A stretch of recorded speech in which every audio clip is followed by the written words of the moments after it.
Ирээдүйн мэргэжлээ сонгох гэж байгаа та бүхэнд статистик мэргэжлийн талаар товч танилцуулъя.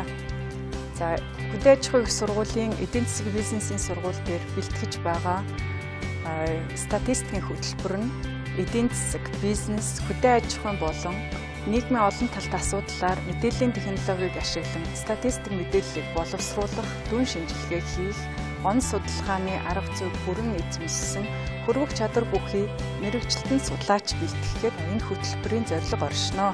За, статистик хөтөлбөрөөр суралцснаар та дараах мэдлэг ур чадварыг эзэмшнэ. Нэгдүгээрт нь макро микро түвшний янз бүрийн үзэгдэл үйл явцын түүр болон тогтмол судалгааг зохион байгуулах. Интернет сүлжээний орчин болон албан ёсны статистик их үүсвэрийн мэдээлэлтэй ажиллах. За, өгөгдлийг боловсруулж системчлэн үр дүнг нэгтгэн тайлбарлаж тайлан гаргах.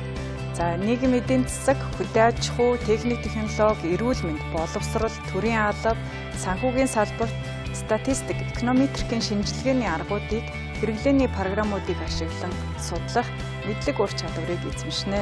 За, статистик мэргэжлийг сонгох шалтгаануудыг нэрлэвэл нэгдүгээрт нь статистикч мэргэжил нь 2020 оны байдлаар олон улсын хамгийн эрэлттэй мэргэжлийн 4-р жагссан. Хоёрдугаарт аливаа бодлогын шийдвэр гаргахдаа шинжлэх ухааны үндэслэлтэй судалгааны үр дүн шинжилгээнд тулгуурлах болсон.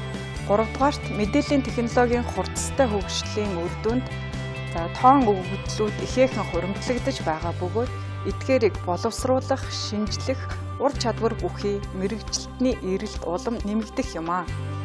Дөрөвдүгээрт хөдөө аж ахуй, нийгэм, эдийн засаг, эрүүл мэнд, боловсрол, хууль, бизнесийн зэрэг олон салбарт хөрвөн ажиллах боломжтой. За, тус сургууль дээр бэлтгэн гарч буй төгсөгч маань үндэсний статистикийн хороо болон аймаг нийслэл дүүргийн статистикийн хэлтсэд мэргэжилтэн төрийн захиргааны төв байгууллагуудад статистик мэдээлэл боловсруулах, дүн шинжилгээ хийх алба хэлэлтэст ажиллах.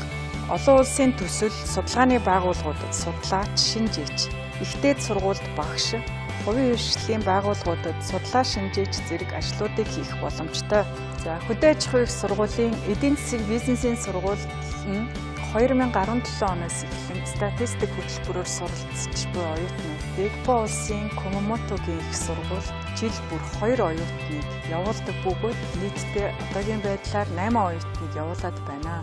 Гадаад хамтын ажиллагааны хүрээнд Унгар улсын Сегеди их сургуульд үргэлжлүүлэн магистр, докторийн төвшөнд тэтгэлэгтэй суралцах боломжтой юм а.